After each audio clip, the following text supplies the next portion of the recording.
I was staring at a notice that said I owed $5,000 to the homeowners association, and if I didn't pay, they'd take me to court, maybe even cut off my utilities.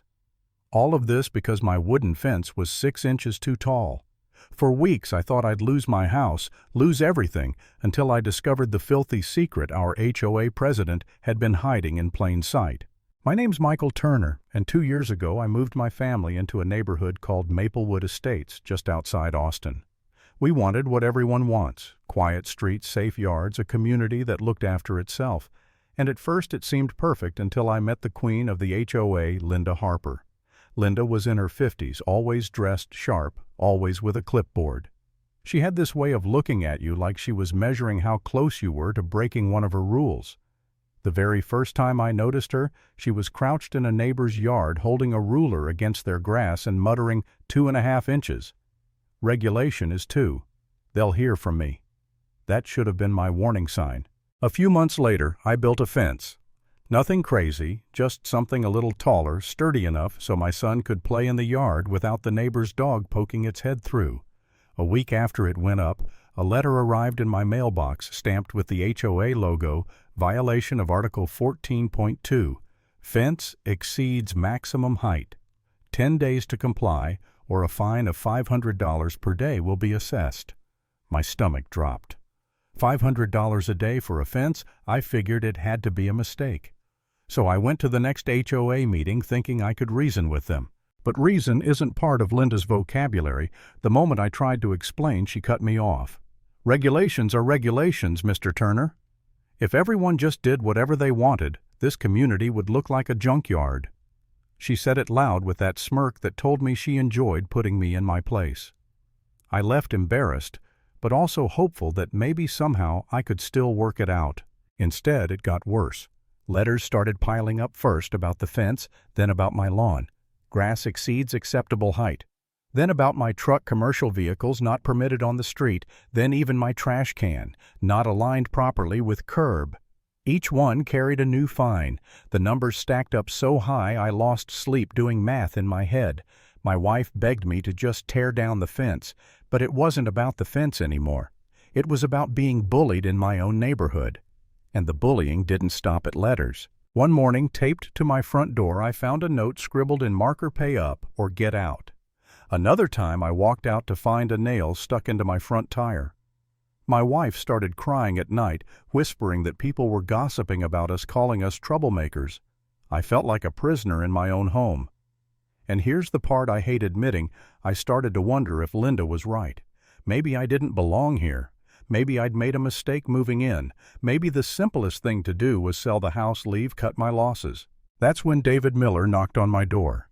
David was an older guy who'd lived in Maplewood longer than anyone. He looked nervous, glancing around before handing me a folder. "You're not crazy," he said quietly. "She's been running this place like her personal kingdom for years. You're not the first she's gone after. But I think you can be the last." Inside the folder were financial records, photocopies of receipts, HOA bank statements. They showed money marked as landscaping maintenance being spent at nurseries and home improvement stores, but delivered directly to Linda's address. Thousands of dollars worth of plants and garden work. Our HOA dues funding her private backyard paradise. I felt the blood rush to my face. All that time she was lecturing me about rules about keeping the neighborhood pristine. She was siphoning money off the top. For the first time in months, I didn't feel powerless. I felt angry and ready to fight. I met with a lawyer, learned my rights under Texas law, and quietly reached out to neighbors who'd had their own battles with Linda. Turns out I wasn't alone. We formed a small group trading stories, building a case. And we decided the next HOA meeting, when Linda was planning to announce yet another fee increase, was the time to strike. That evening the community hall was packed. People filled the folding chairs, lined the walls, all waiting to hear what new rules Linda had cooked up. She sat at the front like a judge, tapping her gavel papers neatly stacked in front of her. She started droning on about community standards and protecting property values. And then she got to the money. Effective immediately, monthly dues will increase.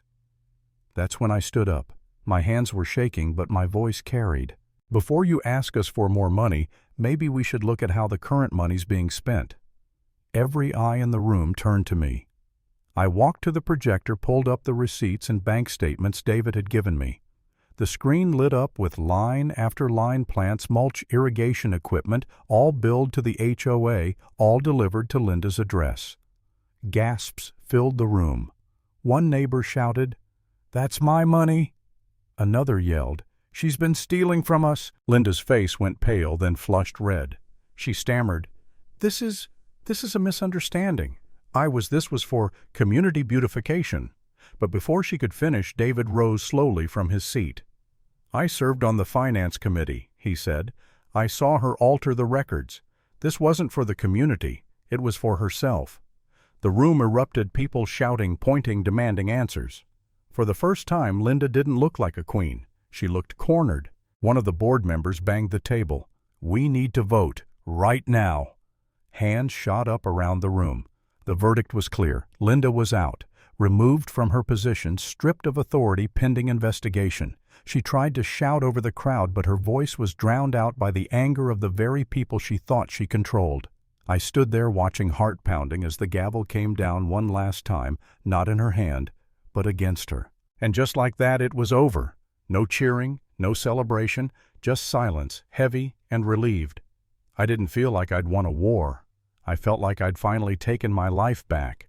For months I'd thought I was fighting over a fence, but it was never about the fence. It was about not letting someone abuse power and get away with it. Sometimes the biggest battles you fight are the ones you never asked for, but the moment you stand your ground, you find out just how many people were waiting for someone to speak up.